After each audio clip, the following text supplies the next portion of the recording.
All right, here we go. We're gonna make my favorite dish, chicken Parmesan with gnocchi. Now, will this fit your diet? It will be if you have like 4,000 calories, but not necessarily if you're in a cutting phase. But this might be a good carb reload on a cutting phase. So I use gnocchi because it is gluten-free pasta, or pretty close to gluten-free pasta. It is made with 85% potato. It's made in Italy, so it shouldn't cause the same type of gluten reaction as American made. I've got friends who are gluten sensitive, and when they have Italian pasta, even though it should have gluten in there, it doesn't set off their gluten sensitivity. So I always try to go with Italian pasta, never anything but Italian pasta, but I still hedge my bets by getting potato pasta, and that's no. So one of these packages is 150 grams of carbs, and it's 24 grams of protein. We don't need to use all of it, so I pre-boiled the water. Normally, we want to add some salt to the water to make it boil a little faster. It also makes the gnocchi taste better. All right, that was a lot of salt. You don't have to use that much. Came out a little fierce. And because I'm actually using Italian food, then I'm gonna go with the rich tasting olive oil, the thick stuff. And it doesn't really matter how much you put in the water, because it's not gonna really matter once you get onto the food and stuff. So first we're gonna this is gonna only take about 4 minutes to boil. So the next thing we're gonna do is we're gonna deal with the air fryer. So we're gonna grab the air fryer over here. And I don't wanna put the gnocchi in until there's only like 4 or 5 minutes left on the chicken. So I use avocado oil because it's got the highest smoke point. It's like 520. So the least chances of getting some type of toxic shit in your body. So I'm gonna prepare this now. I didn't marinate these. I could have, I should have, but I didn't. What I'm gonna do is rely on the breadcrumbs to do their magic. Now, normally you'd measure this stuff out, but I'm pretty good at knowing that my serving of chicken is approximately 15 carbs worth of breadcrumbs, but you should weigh it all out for yourself one day. This is not gluten-free breadcrumbs. The Italian stuff, I can't find gluten-free, but I like the way they do their Italian seasoning. This way, I don't have to manually season my chicken to be Italian. That I just like this Italian blend. Not all Italian blends are the same. This one's great. All right, just gonna lightly bread the chicken. And some of these details might have been covered in episode 1, chicken and rice. Not this. This is a more advanced episode. So if I miss something that's you needed, it might be in that video. So the reason why I'm only doing one side is, in my experience, if you put it on both sides, then the second half, the side that's touching the air fryer, it just comes off in the air fryer. There. And this is really lightly breaded. It could have been more heavily breaded. I probably should have done it more heavily breaded, but put a little bit of that on there so it sticks. Then we're gonna now you can put on the pasta sauce first and it gets good and baked in there, but it won't be as crispy, theoretically, as if you do it later. But what I'm gonna do is I'm gonna bake it into half of them and not the other half, and we'll see how they come out. Now, I like to use this brand because that's what I've been using since I was a small kid. And I used to do all my own cooking when I was a kid. I was basically watching my fat grams as early as 8 years old. So this is what it looks like after I prepared it. So these were heavily breaded, these are lightly breaded, and I put the sauce on the 2 middle pieces. So we'll get basically 4 different options. We'll have heavily breaded, no sauce, baked in, heavily breaded with sauce baked in, lightly breaded with sauce baked in, and lightly breaded without sauce baked in. Obviously, because they're chicken tenderloins, not rats, I can't like replicate identical things. It's just kind of the luck of the draw when it comes to cooking. It's more like witchcraft and less like science. Let's see how this gets knocked out. It's at 390 for 13. I usually do 400, but you know, it's different air fryer, but it doesn't really matter, because I can always look at it. If it's not done completely, I can just leave it in the hot air fryer for another minute, and it's gonna cook in another minute, you know? So the water's ready. We're gonna get started on preparing the gnocchi. We're gonna move this aside. So someone I know likes to get into a box really pretty, and it like destroys him to see me just tear into a box like this.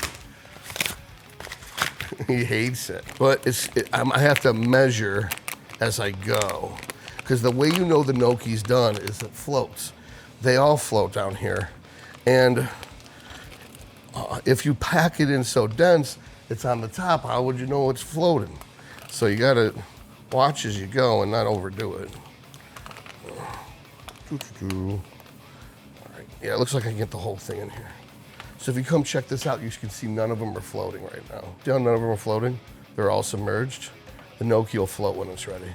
So the next step is to get our colander ready. A lot of people like to rinse their pasta. May not be such a great idea. What I do want to do with this particular batch is I'm going to probably put some oil in the pot after I transfer it. So I'll transfer the water and the pasta to the colander, and then I'll put the pot back.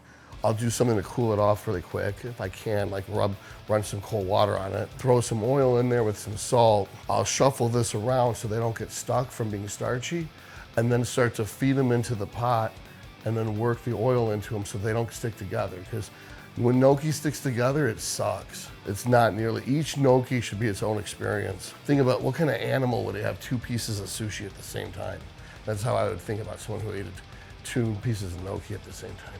So we got nothing to do really while it cooks. We gotta wait. This hasn't gotten done yet. This has got 9 minutes. And then once that comes out, we've got this and we've got this. Now, how much you use of that is up to you. That's your preference, right? I'd say about 60 grams of protein worth of chicken tenderloin. And I use maybe 5 grams of fat worth of the avocado oil. The gnocchi, we got about 162 grams of carbs worth of gnocchi in there and 24 grams of protein.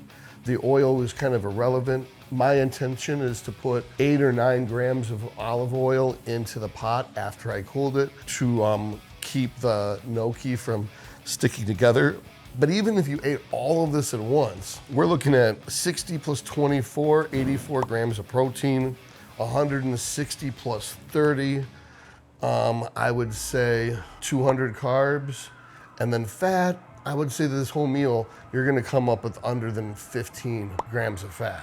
Even though you think like, well, you added oil to this and you added oil to this and you sprayed oil here, it's all gonna get lost in the cooking process, most of it. I mean, of the 9 grams of oil that I'm putting in this pot, at least 5 of it's sticking to that pot. So we don't really have to worry. I know it seems crazy and counterintuitive, but you can put oil on everything kind of, and if you use the tiniest bit, like a drop, it works, and you basically only added 5-10 grams of fat to the whole meal. Especially if you're using 0 fat chicken tenderloin, 0 fat pasta, 0, I mean, is there any fat in this? There's 1 gram, so maybe 1 gram from that.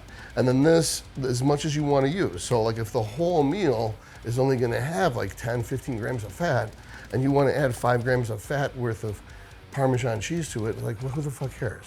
You know, like, that's gonna totally be reasonable considering you're having 200 carbs. We would wanna blunt some of that impact. Now, I'm not suggesting you should have the whole box of gnocchi. You could have half of it, and then the gnocchi plus the sauce split it into 2 portions. Now it's only 100 carbs for the meal. If you split it into 4 portions, then it's only 50 carbs for the meal. There's no fat with the gnocchi and the sauce. It's just carbs. So again, we can completely control whether we're cutting or whether we're growing by just modulating the carbs, the white rice in the first meal, the rice cakes in the second meal, or the gnocchi in the third meal. The protein and the fat are pretty much locked in. They always are about approximately 50 to 60 grams of protein, and the fat's usually between 5 and 15 grams of fat per meal. Now, some people will say, wait a minute, you always eat vegetables with your meals. Why is there no vegetables with this meal? I can't really find the right vegetable for pairing with this meal. Something that adds to the dish rather than just is covered up by the dish.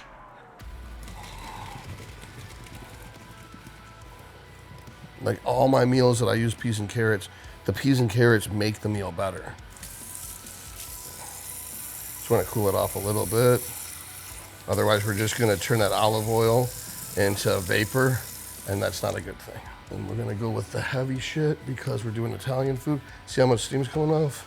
We don't want that to be olive oil in our lungs. All right. Here. That's 5. That's enough because there's still enough moisture in there. 9.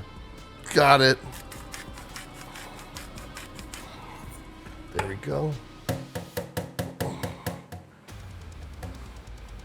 go. We don't want to get it on the floor though. So I want to get any excess water out while I can. And then we're here. Work it in, stir it in. Work it in, stir it in, because otherwise they're gonna stick because it's hot and it sucks. You don't want sticky, nasty gnocchi. So be aggressive getting that oil on there, because once the oil's on them, they ain't gonna stick even to the pot. Now these are good. We can pretty much leave these to their own devices for a little bit. Gonna throw on a little bit of Parmesan so it can melt in now.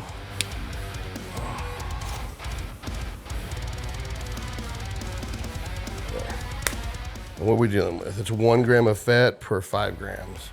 So let's get a count on this. So we're starting at 209. We'll see what we end up with when we're done. And then we can just add that, divide by 5, and add that to the fat content. There we go. That's right on money. Got 1 minute on that, so it's time to plate. My normal meals are 100 carbs each, so, and the breading's 15. So I'm gonna try to do a third of this. That should be plenty for me. I always like to taste one of them without putting anything on it, see how good I did.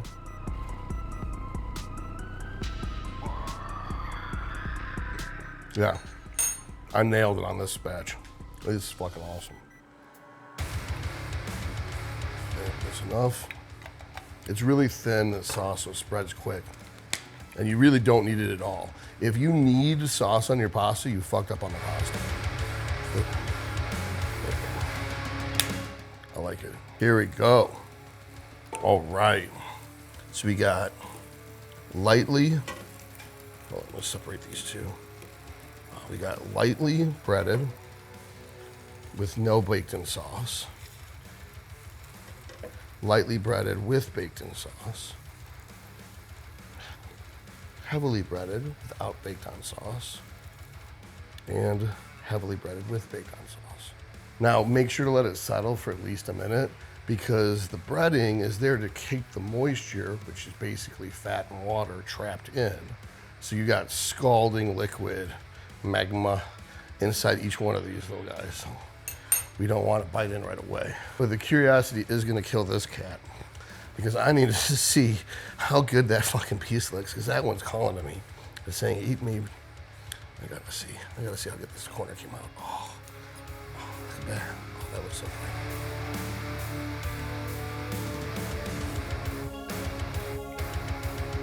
I nailed it, except it needs more salt. Nope, the salt comes in at the end. Okay, that's cool. So we got sauce covering most of it, stuck in the ribbing on the gnocchi, and we got the cheese. And then I'm gonna get that thyme right there, and that's gonna be a complete bite. It's got everything in the whole meal right there in one bite.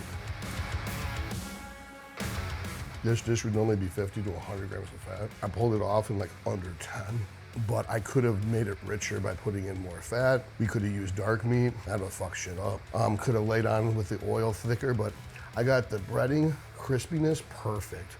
It's a contiguous piece of breading. It's not like it's broken up. I love that, because that traps in the moisture. And then I know you're gonna say, but half of it's exposed on the bottom half. I'm like, you could, if you got money to burn, put it on the bottom half, it'll trap in the moisture. Then when you pull it off, the coating's trapped on the grill, but at least it kept the moisture in the chicken. Oh man, the gnocchi came out perfect. The chicken came out almost perfect. I would say it's a 4 out of 10 in saltiness, and I think it needs to be a 5. But when you have the whole meal without drinking any water, because you don't want to stretch out your waist, you'll thank me at the end that it's not that over the top, because by the end of the meal, it's gonna be very salty. Well, hopefully you found this helpful. This is my favorite dish, chicken Parmesan with gnocchi. It may not look like it's diet food, but as you can see from the macros, it's as diety as you want it to be. That yes, pasta is typically used to slam as much carbs as possible, so it would traditionally be an off-season meal, but this would be a great high carb meal in a contest prep, whether it's before a leg day or if your coach says you're really flat. This would be like one of my favorite things to slam in, as much gluten-free or close to gluten-free fun as possible.